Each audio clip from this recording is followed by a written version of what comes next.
ጊዜ ሰውን የሚለውጥ የእግዚአብሔር ቃል በኃይል የምናልፍበት ከኃጢአት በላይ የሆነ ጸጋ ተሰጥቶናል። በአኪያ የመጀመሪያ ክርስቲያን እንደመሆናቸው ቅዱሳንን ለማገልገል ራሳቸው ምን ያሉ ሰዎች ናቸው የሰጡ።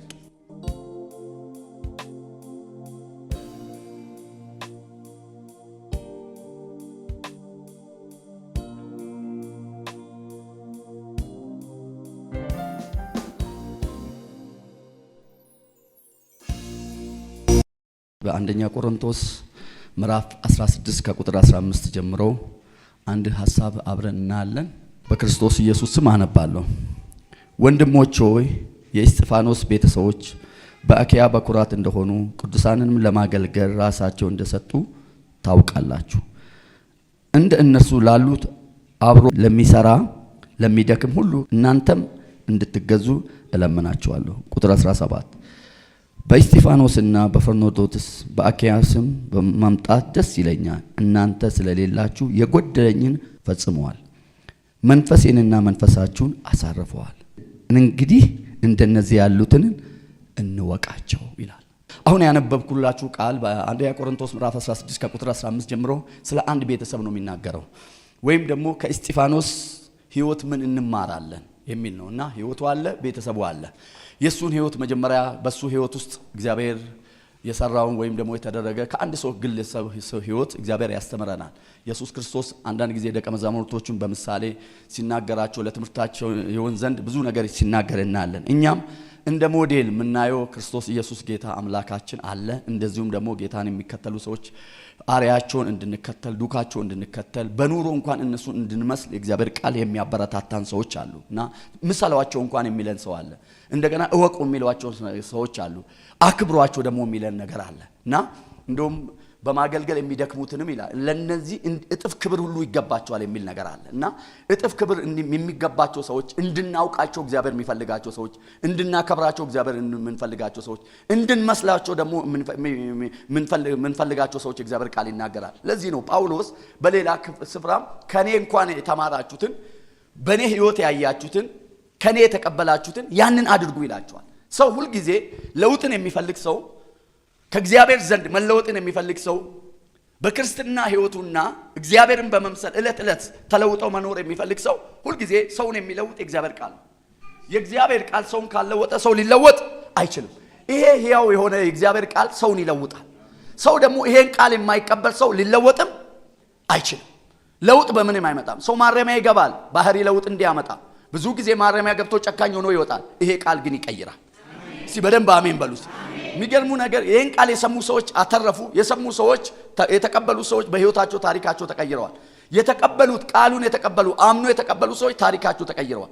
አሁንም እግዚአብሔር ታሪካችን ሊቀይር ሕይወታችንን ሊለውጥ እንድንመስላቸው በዚህ የእግዚአብሔር ቃል የሚነግረን ሰዎች አሉ። እሱም ዛሬ የምንመለከተው ምናልባት ከዚህ በፊት የተለያዩ አማዴ ከሆኑ ሰዎች ከፊተኞች ከመጽሐፍ ቅዱስ እግዚአብሔር ቃል አባቶቻችሁን ብሎ ያስቀመጠልን በሕይወታቸው ምሳሌዋቸው የእግዚአብሔር ቃል የነገሯችሁ ዋኖቻችሁን ብሎ አማድ የሆኑ እግዚአብሔር ቃል ያስቀመጠልን ከብዙዎች ተምረናል። ዛሬ እስቲ ከእስጢፋኖስ ሕይወት እንማር። ከእስጢፋኖስ ሕይወት ምንድነው የምንማረው? እስጢፋኖስ ብቻ አይደለም ከሱ ሕይወት ብቻ ከቤተሰቡ ምንድነው የምንማረው? የእስጢፋኖስ ሕይወት ምን ይመስል ነበር? ብዙ ጊዜ ምን ብለን ነው እስጢፋኖስ ሲገደል በድንጋይ ተወግሮ ሲሞት ሐዋርያ ሥራ ምዕራፍ 7 የሚያደርጉትን አያውቁምና ይቅር በላቸው ብሎ ጸለየ። እውነት ነው። እንዴት እዛ ደረጃ ደረሰ ነው እኔ ጥያቄ። እንዴትስ ያን ለውጥ አመጣ? በምንድነው ተለውጦ እዛ ደረጃ? እንዴት መንፈሳዊ ሕይወቱ እድገት ቢኖረው? እንዴት ለጌታ ቢሰጥ? ምን አይነት መሰጠት ቢኖረው ነው የሚል ጥያቄ አለብኝ። ከጅምሩ የእግዚአብሔርን ቃል ስንመለከት እስጢፋኖስ አንደኛ ቆሮንቶስ ምዕራፍ 1 ቁጥር 16 ላይ እኔ ይላል ጳውሎስ። እንግዲህ ጻፊው ጳውሎስ በአንደኛ ቆሮንቶስ መግቢያ ላይ ትዝ ይላችሁ ከሆነ በቆሮንቶስ ቤተክርስቲያን መከፋፈል ነበረ፣ መለያየት ነበረ።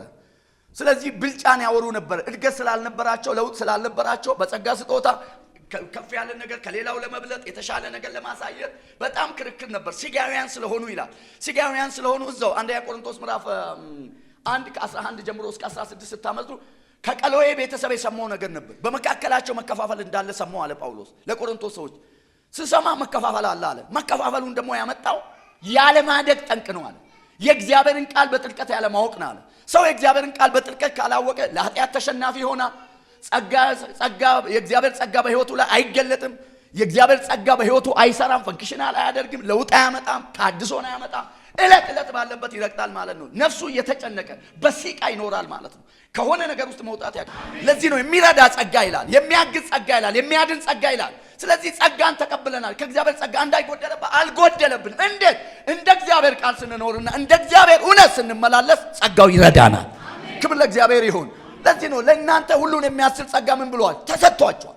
ኃጢአትን የማሸነፍ በእኛ ብቃት አይደለም፣ በእኛ ጉልበት አይደለም።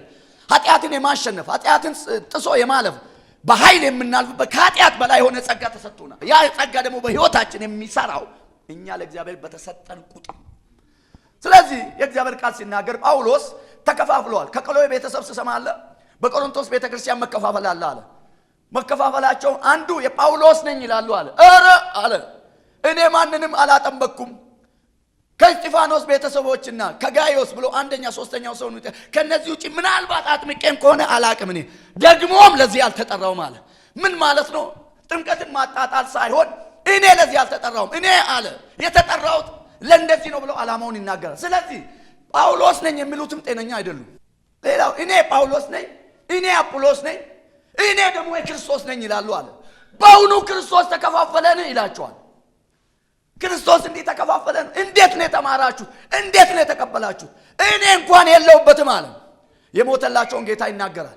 ስለዚህ ይሄም ቤተሰብ ጳውሎስ እንዳጠመቀው የእስጢፋኖስን ቤተሰብ ይናገራል። ከዛ በፊት እስጢፋኖስ አሁን ያነበብኩት ቃል ላይ ከመሄዴ በፊት ትዝ ይላችሁ ከሆነ በሐዋርያ ሥራ ምዕራፍ 6 ላይ ከአይሁድ የመጡ ከግሪክ የመጡ አይሁዶችና አይሁድ ተወላጅ የሆኑ አይሁዶች መካከል ጠብ ተፈጠረ፣ ግጭት ተፈጠረ። መበለቶቻችን ችላ ተባሉ፣ ተበደሉ የሚል ነገር መጣ። ስለዚህ 7ቱ ዲያቆናት እንዲመረጡ ሐዋርያቶች 7ቱ ዲያቆናት እንዲመረጡ ከተደረጉት መካከል በፊት ቀዳሚነት በፋና ወጊነት የሚታወቁ ፊልጶስና እስጢፋኖስ ናቸው። የሚገርማችሁ ነገር ምን አይነት ጸጋ ያለው ዱቄት ይሰፍር ነበር ስትሉ የመጀመሪያ እንድንረዳ እንኳን የምፈልገው ነገር እስጢፋኖስ ያን የመሰለ ጸጋ ያለው እዛው ሐዋርያ ሥራ ምዕራፍ 6 ቁጥር 8 ላይ በምኩራባቸው ገብተው ይናገርበት የነበረውን ጥበብና መንፈስ ሊቋቋሙት አልቻሉም ይላል። ለምን? የብልጫ መንፈስ ነበር። እንደውም ከዛ መካከል ጳውሎስ እንኳን ሳይለወጥ ምኩራብ ውስጥ እንዳለ ይናገራል። ለካ ጳውሎስን ጳውሎስ ያስባለው ምኩራብ ላይ መገኘቱ ሳይሆን ክርስቶስን ማግኘቱ። አየ እስጢፋኖስ ጸጋንና መንፈስን ተሞልቶ ሲናገር የነበረውን ጥበብና መንፈስ ሊቋቋሙታል። ይሄን ጸጋ ይዞ ጠብ ሲፈጠር የእግዚአብሔር ጸጋ ያለባቸው 7 ዲያቆን እንምረጥ ሲባል ከተመረጡት መካከል አንዱ እሱ ነው። ያ ጸጋ ያለ ዱቄት ሰፋሪ ሆነ። ያ ጸጋ ያለው ዱቄት ይሰፍር ነበር። ዝቅ ብሎ ቤተክርስቲያን ውስጥ ያገለግል ነበር። እሱ ብቻ አይደለም፣ በህይወቱ ከባድ ነገር አለፈ። በህይወቱ ከባድ ነገር አለፈ። እሱም በድንጋይ ተወግሮ እንዲሞት ተወስኖበት በድንጋይ እየተወገረ አባት ሆይ የሚሰሩትን አያውቁምና ይቅር በላቸው ይላል። የሚገርማ እንደዛ ሆኖ መስዋዕት ሆነ፣ ተሰዋ። በእስጢፋኖስ መስዋዕትነት አይሁድ የተባሉት ነገር አልንቀሳቀሳሉ። እዛው ተሰብስቦ አገልጋዮቹ ወይም ደግሞ ደቀ መዛሙርቶቹ ኢየሩሳሌም ዙሪያ ነው ያሉትና ከዛ አልወጣሉ። ጌታ ኢየሱስ ያለውን ትእዛዝ ረስተውታል። ሂዱ ተብለዋል። በሐዋርያ ሥራ ምዕራፍ 1 ቁጥር 8 ላይ ሉቃስ 24 ላይ ሂዱ ወደ ዓለም ዳርቻ ሂዱ ብለዋል። እንዳለ እንደሚበተኑት እነሱ ግን አንድ ቦታ በሱ ምክንያት ተበተኑ ይላል። በተበተኑት ሁሉ ግን ፍሬ ያፈሩ። ክብር ለእግዚአብሔር ይሁን። አይደለም በህይወቱ በሞቱ እንኳን ወንጌል ተሰርቷል። በሱ ምክንያት ቤተክርስቲያን ላይ ስደት ደረሰ ይላል። ተበተኑ ይላል። እንዲህ የሆነ ሰው ነው። አሁን ሲነግረን ወደ ዋና መልእክቴ ስመጣ አሁን ያነበብኩት ምዕራፍ 16 ቁጥር 15 ላይ ወንድሞች ሆይ ይላቸዋል። እስጢፋኖስ ሞተ፣ ተሰዋ፣ መስዋዕት ሆኗል። መስዋዕት ሆኗል። አሁን ቤተሰቡ አለ። የሚገርማችሁ የዚህ ቤተሰብ መነሻ አድርጎ የሚናገረው በአንደኛ ቆሮንቶስ ቅድም የነገርኳችሁ ምዕራፍ 1 ቁጥር 16 ላይ ይህ ቤተሰብ ጳውሎስ ደርሶበት ጳውሎስ እንዳጠመቃቸው ነው የሚናገረው። ስለዚህ ወንድሞች ሆይ የእስጢፋኖስ ቤተሰቦች በአኪያ በኩራት እንደሆኑ።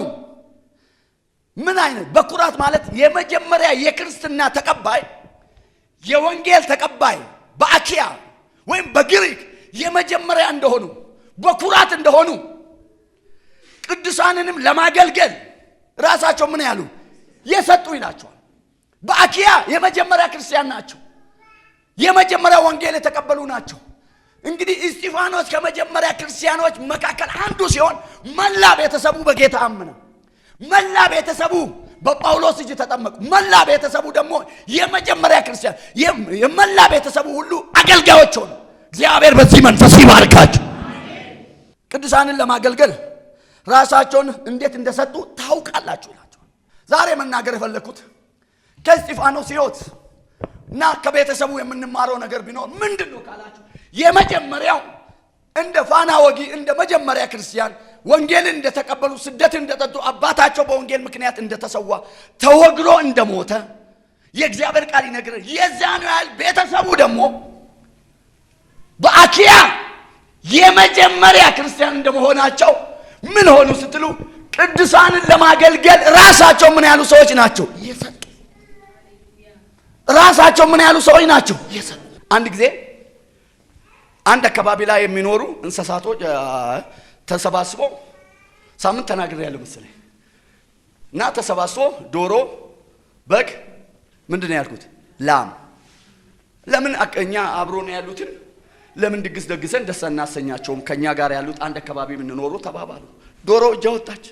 ጥሩ ነው እንደው ምን እንዳሰብኩት ነገር ለምን ድል ያለ ድግስ አንደግስምና ለምን ጠርተናቸው አብልተን ህብረታችን አናጠናክርም? በእኛ ውስጥ ከኛ ጋር ያሉት እንስሳቶችን ሁሉ ጠርተን ለምን አንጋብዛቸው? ድል ያለ ድግስ አጥግበን አብልተናቸው ለምን አንድነታችን አናጠናክር ማለት የተቀደሰ ሐሳብ። ስለዚህ እኔ እንቁላል አዋጣለሁ አለች። ላምም እጃ ወጣችና እኔም 1 ሊትር ወተት እሰጣለሁ አለች። አሁን የቀረው ምኑ ነው? በጉን እና ምን ትሻላል ስል ስጋህን ስጣለሁ። እሱ ምንን እሰጣለሁ? አሁን ከነዚህ መካከል ራሱን የሰጠው ማን ነው? በጉ ምኑን የሰጠው? አስተዋጽኦ ነው ያደረገው። ከሚጠበቅበት ጥቂቱን የተወጣው ራሱን የሰጠው። ራስ መስጠት ማለት ይሄ ነው። ክርስቶስ ራሱን እንደሰጠ እስቲ አጨብጭባችሁ ተቀበሉት። ምን ማለት ነው? ያለ ገደብ በራስ ፍቃድ፣ በራስ ውሳኔ፣ በራስ ፍቃድ ፍቃድህን መተው ይጀምራል እና አንተነትን ትተህ ለሌላ ራስን መስጠትን ይጀምራል። ብዙ ሰው በራሱ ፍቃድ በራሱ መብት ጌታን እንኳን ሊያጣ ይችላል ራስ ወዳድ ከመሆኑ። ተናግሬያለሁ። ራስን ያለ መስጠት ጠንቅ ከባድ ነው። ራስን ያለ መስጠት ራስን ለሌላው ለቅዱሳን ለአገልጋዩ ለማንም ለቤተ ክርስቲያን ለእግዚአብሔር ራስን ያለ መስጠት ከበጣም ሰው አባት ላይ ብልጥ ይሆናል። እግዚአብሔር ከዚህ ነገር ይጠብቀን። ክብር ለማን ይሁን? የመጀመሪያው ከነሱ የምንማራ ራስን መስጠት። ከእስጢፋኖስ ቤተሰብ ራሱ የምንማረው ራስን ምን ማለት መስጠት። አባታቸው መስዋዕት ሲሆን ነፍሱን የሰጠው። ስለዚህ አባታቸው ስለ ወንጌል ከተሰዋ እነዚህ ሰዎች ምን ለመሆን እንደሚችሉ አስቡ። በአኪያ በኩራት እንደመሆናቸው ራሳቸው ምን ያሉ ናቸው? የሰጡ ናቸው።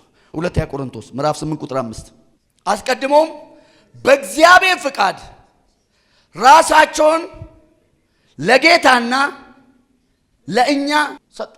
አስቀድሞ ለእኛና ለጌታ ራሳቸው ምን ያሉ ሰጡ እንጂ እንዳሰብን ቀድሞውኑ ለጌታ ለእኛ ራሳቸው ምን ያሉ ናቸው? የሰጡ ናቸው ጳውሎስ ሲናገር። ስለዚህ የመጀመሪያ ራስን ምን ማለት መስጠት። ሁሌ የሚገርመኝ ስለነ የዘብዴዎስ ልጆች ሁለቶቹ ማቴዎስ 20:21 ጀምሮ ሲጽፍልን እናታቸው ይሄን ጸሎት እንደጸለየች ይናገራል። አንዱ ልጄ በግራ አንዱ ልጄ በምን በቀኝ አውል፣ በክብር ሰዓት አንዱ ልጄ በቀኝ አንዱ ልጄ በግራ ስትከብር በመንግስት ይሄን አድርጋለች ይላል። ማርቆስና ሉቃስ ሲጽፉልን ራሳቸው ሁለቱ ሰዎች ጌታ ጋር ሄዶ የጸለዩት በመሰረቱ አይቃረንም። ሐሳቡ ተመሳሳይ ነው። ለ3 ሄዱና ለ2 ሄዱ ነው የሚለየው። እሱ ምንድነው? እባክህ ጌታ ሆይ በክብር ጊዜ አንዳችንን በቀኝ አንዳችንን በግራ አድርገን አሉት ይላል። ጌታ ምን እንደምትለምኑ አታውቁም። እሱ ብቻ አይደለም የምንለምንህ ሁሉ እንድታደርግልን እንፈልጋለን አሉት ቀድሞ ኢየሱስ። ስለዚህ ምን አላቸው? ቦርናጌስ አላቸው ይላል። ቦርናጌስ ማለት የነጎድጓድ ልጆች ማለት ጮክ ብለው የሚናገሩ ቁጣና ብስጭት የተቀላቀለ በህይወታቸው ላይ ለውጥ ያልታየ። ቦርናጌስ ማለት ጮሆ የሚናገሩ ስሜታቸውን በቁጣ የሚገልጹ ከመንፈሳዊነት ይልቅ ስጋዊነት በህይወታቸው ላይ የሚታይ ያልተለወጠ ያልተሰጠ ያልተብላላ ማንነት ማለት ነው። እሱ ብቻ አይደለም፣ በተግባር ደግሞ ሲያሳየን ሉቃስ 9 ላይ ቁጥር 45 ጀምሮ ወደ ታች ስታነቡ እነዚህ ሰዎች በወንጌል ስርጭት ሄዱ ይላል። ሰማርያ ጋር ዕጣ ደረሳቸው። በሰማርያ ወንጌል ሊሰብኩ ሄደው ጌታ ሆይ አሉት። እነዚህ የሰማርያ ሰዎች ወንጌልን አልተቀበሉም። ወንጌልን እየሰሙ ስላልሆነ እንደ ኤልያስ 50 እሳት እንደበላቸው ለምን አንጸልይም አሉት። እሳት ወርዳ ከሰማይ እንዲበላቸው የሰው ልጅ የጠፋውን ሊያድን ነው የመጣው። ስለዚህ ከየት መንፈስ ነው የሆነላችሁ አላቸው። ከየት ነው የተቀበላችሁት? ከየት ነው የሆናችሁት? አይታችኋል። በጸሎት መካከል ራስ ወዳድ፣ በአገልግሎታቸው ላይ ርህራሄ የሌለ፣ ሲያገለግሉ በአገልግሎታቸው ላይ ለማዳን ካልሆነ የነሱ ስሜት ብቻ። እግዚአብሔር ከዚህ መንፈስ ዛሬ ያውጣ። አንድ ሰው ጮሆ አሜን ይበል። ዛሬ በሉሲ ራሴን እሰጣለሁ በሉት። ለጌታም በሉሲ ለቅዱሳንም ለሕዝብህም ለወንጌልም ለዓላማህም ራሴን እሰጣለሁ በሉት። ራሳችንን መስጠት ይሁንልን። ክብር ለማን ይሁን? ራሳቸው ምን ያሉ ናቸው ይላል የእስጢፋኖስ ቤት። ከየት ነው የተማሩ? ከአባታቸው። ሁለተኛው አብሮ ሰራተኛ ናቸው። በጣም የፈለግኩት ቃል ነው። አብሮ ምን ሰራተኛ፣ አብሮ ምን የሚሉ የሚሰሩ እንጂ እንዲህ ብታደርጉ አይሉም። እንዲህ ብናደርግ ነው የሚሉት። ቤቱ ወንጌል፣ የተቀበሉት ራእይ፣ የተቀበሉት ሚሽን፣ የተጠሩበት ጥሪ፣ የሚሄዱበት መንገድ፣ የሚጓዙበት መንገድ፣ የሚያዩት የሚያመልኩት አንድ አምላክ፣ አንድ ጌታ፣ አንድ ተልእኮ፣ አንድ ሐሳብ፣ አንድ ልብ ስለሆነ አብሮ ሰራተኛ ናቸው። አብሮ ምንድን ናቸው? ሰራተኛ ናቸው። ጳውሎስ በሌላ በፊልጵስዩስ ምዕራፍ 2 ቁጥር 25 አካባቢ ከኛ ጋር አብሮ የሚሰሩ ይላል። ከኛ ጋር አብሮ ሰራተኛ ይላቸዋል። ከጌታ ጋርም ከአገልጋዮች ጋርም አብሮ ሰራተኛ።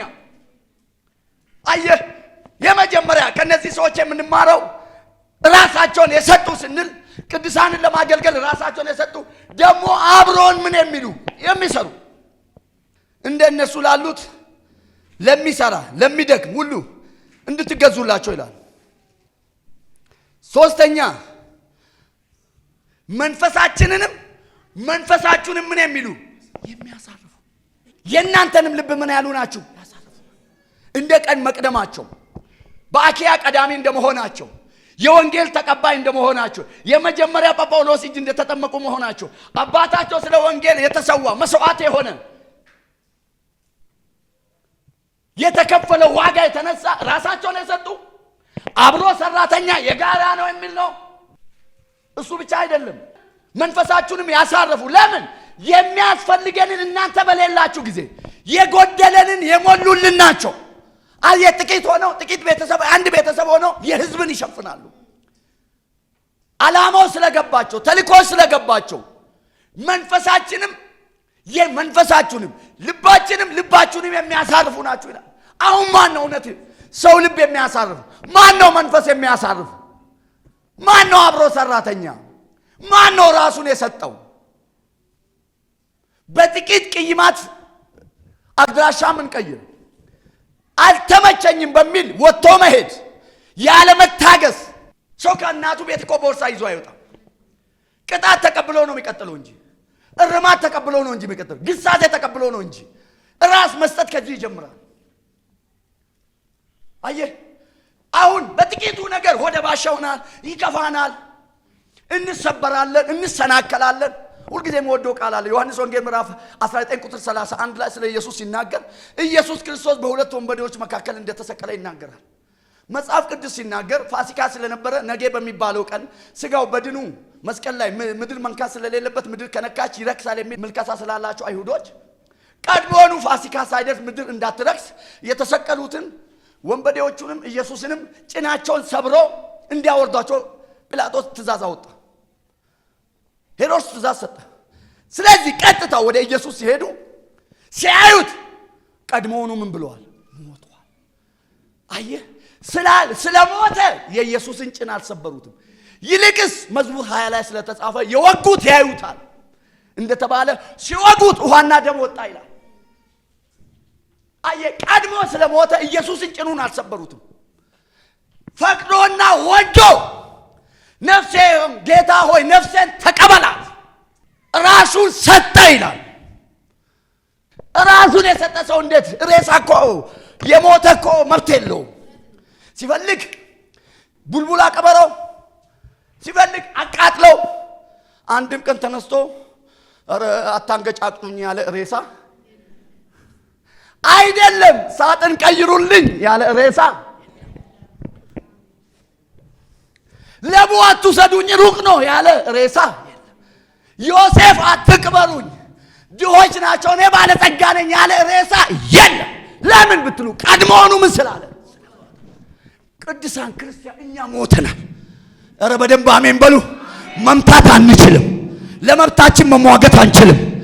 ስለ መብታችን መከራከር አንችልም። የሚሟገቱልን አለ። እኔ ሞቻለሁ፣ ክርስቶስ በእኔ ሕያው ሆኖ ይኖራል። አንድ ሰው ጮኸ አሜን ይበል። ሞታችኋል ይላል። ሕይወታችሁ በክርስቶስ ተሰውረዋል። ስለዚህ ፈልገ ማንነትን እንዳትፈልጉ እንዳታገኙ ብታጣው ይሻላል። አንድ ሰው ጮኸ አሜን ይበል። ራስን መስጠት ማለት መሞት። ልክ እንደነዛ ወንበዴዎች ብቅ ሳዩ ሲነኳቸው አለው ብሎ መንጠራራት ሳይሆን እንደ ኢየሱስ መሞት። ሲወጉት ውሃና ደም ብቻ ወጣ። የወጉት ያዩታል የተባረረው ቃል ይፈጸም ዘንድ። አየህ ጌታን የተቀበልን ቀን እኮ እጅ ያነሳን ቀን ጥለናል። ጩቤውንም ጥለናል። እስቲ በደንብ አሜን በል። ድንጋዩንም ጥለናል። የሆነ መብታችንም ጥለናል። በቀለኛውንም ትተናል። እጁን የሚያሳይ ሰው አሜን ይበል። ጌታ ስትቀበል ሁሉ ነገር ለቃቸው የለ? እጅ ተጨብጦ ነው እንዴ? ለቀን ነው አይደል? ይሄ ስንል ቂምን ለቀናል፣ ጥላቻን ለቀናል፣ አመፅን ለቀናል፣ ክፋትን ለቀናል፣ ጉልምትና ለቀናል፣ ኃጢአትን ለቀናል፣ በቀልን ለቀናል። ምንም ላላይ፣ ክፋትን ላላይ፣ ጥቅምን ላላይ፣ ግራ ቀኝ ላላይ። እጆቻችሁ ከፍ አድርጉ ልባርካችሁ።